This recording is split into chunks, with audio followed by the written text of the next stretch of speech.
Good afternoon, y'all. You're listening to Bedtime Reddit with Redtime Reddit. And tonight, we're reading r/MaliciousCompliance, where the letter of the request is followed, but not the spirit of it. Tonight, it's the thermostat war and lights out for the government. This time I only have picks for the last story, so be sure to stay tuned for that. The Thermostat War by X's in Texas. It's a tale immemorial. One person in a work setting wants the thermostat at one temperature, and someone else wants it at a different temperature. One person sets it, and the other person resets it. I work in a lab setting, not a medical or microbiology lab, but an analytical lab, all the same. We have a large open area with a bunch of sensitive equipment and offices around the edge of the building. This happened a couple years ago. When I started this job about 5 years ago, there was a changing of the guard. The older workforce was retiring and new people were coming on board. This meant a bunch of new hires in a fairly short period of time.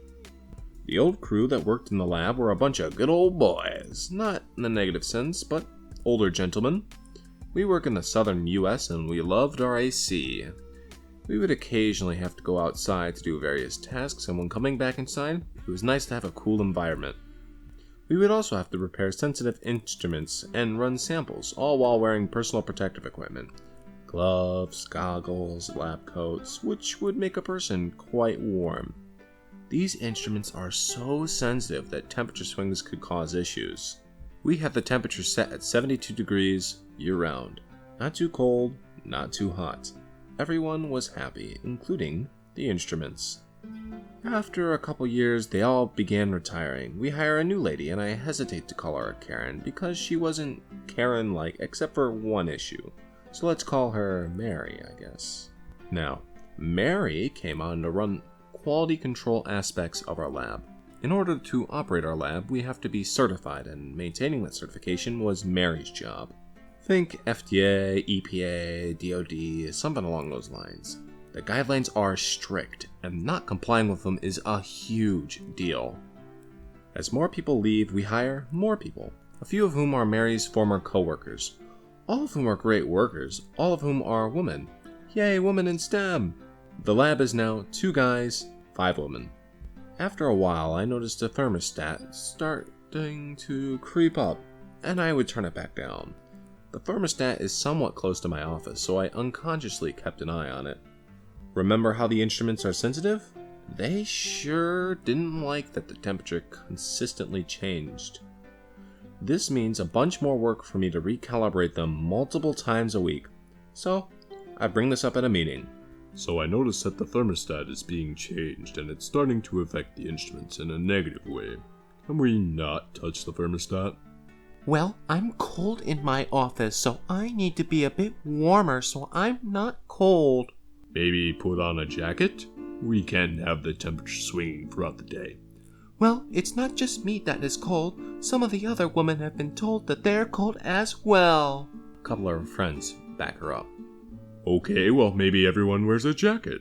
I'm not sure what to do about it, but we can't have the temperature changing. Well, if it can't change, why don't we just set it high and leave it there? Why don't we vote on what temperature to keep the lamp? Well, shoot. I didn't think this through, and now I know what's going to happen. I didn't have a specific reason to keep it at 72. It's just what we always did. The only other person that likes it nice and cold is my boss, and he doesn't really care as much since his office has its own thermostat. So, outnumbered and defeated, the new temp is 77, and everyone is told not to change it. Working in the lab becomes a bit miserable for me. I'm trying to work and I'm sweating quite a bit. If you're cold, you can always put on clothes. When I'm sweating while working, taking off clothes or PPE isn't an option. The ladies in their offices are nice and happy, but I am miserable. Goggles constantly fogging up, sweat stains on my work clothes are just sticky and sweaty all day. It's not fun. At least I got a fan for my office. This goes on for a while. I know it's only 5 degrees, but I'm a sweaty guy by nature, and it makes a big difference. Then, one day, as we're updating our certification, we have to reread and sign off on all the new certification and go over the procedure for noting non-compliance issues. I actually care about my job and actually read the entire document instead of just signing off that I did.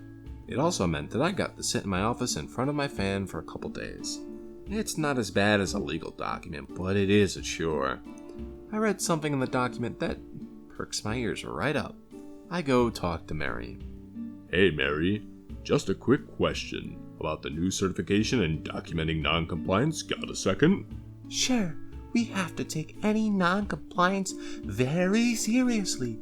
Do you need a form? I think so. So what happens if we note a non-compliance?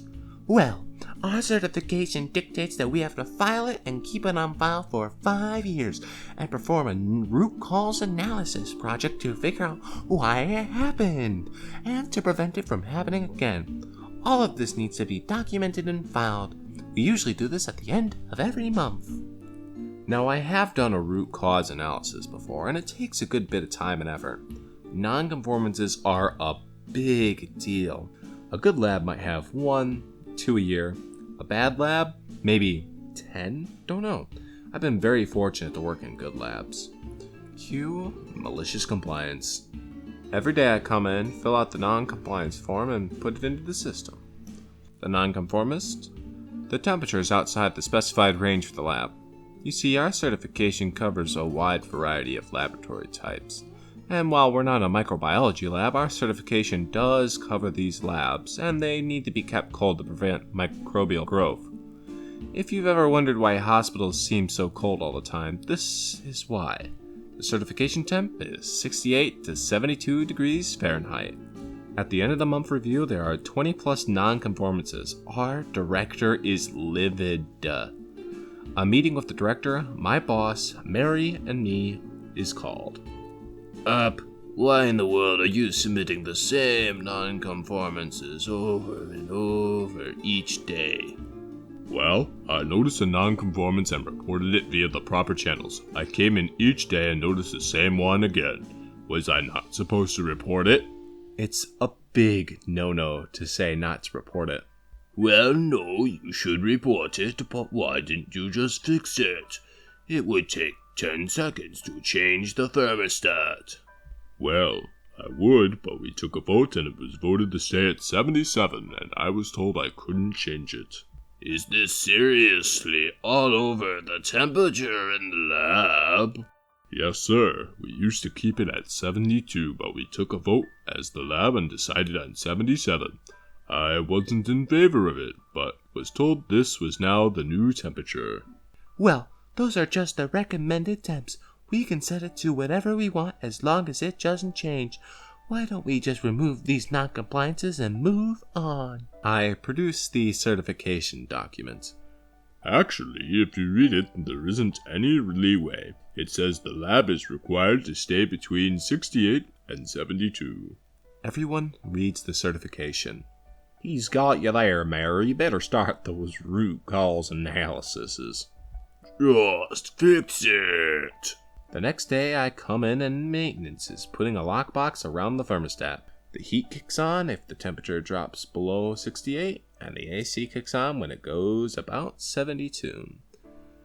Our last post is by Older Sparky, saying just do your work to a Sparky. 15 years ago, Australia. Government electrical contracting can be all kinds of things. This day, it was a bit of fun. We had a job to upgrade the switchboards in an office block. The plan, given to us by the government, called for 2 suites of offices to be done at the time, on weekends only, specifically Saturdays only. Now, our team could obviously get more done in a day and over a whole weekend, but this was the plan. The plan called for removing and replacing existing switchboards and fitting new ones. The plan schedule was communicated in advance to the suites that would be affected, 1 month prior, 1 week prior, and the day before. It's important to note that once we started a switchboard, there would be no power in the chosen suites until we finished. Now, for the story. This fine Saturday morning, it was 7 a.m. on day 1 of the plan. The rest of the crew were due in about 30 minutes with all the gear. The 2 suites we were doing that day belonged to the same government department. Each suite had 5 offices with windows that saw into the central open plan space. About 20 people worked in each suite. So, 7 a.m. I'm drinking my coffee while standing at the switchboard of Suite 1.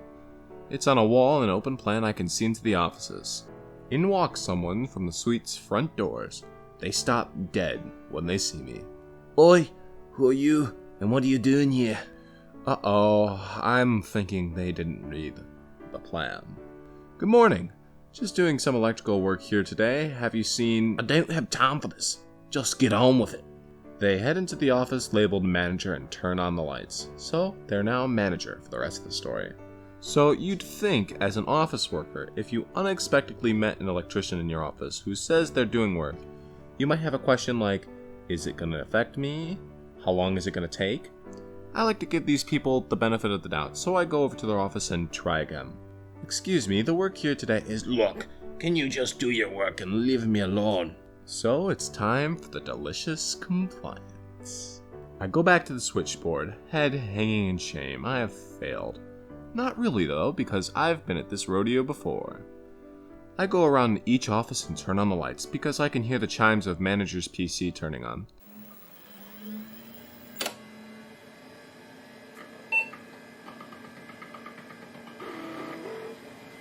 This is purely for effect.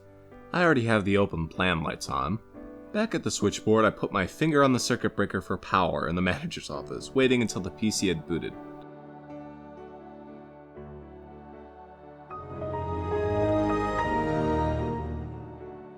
Click. Power's out. Manager's UPS starts its beeping.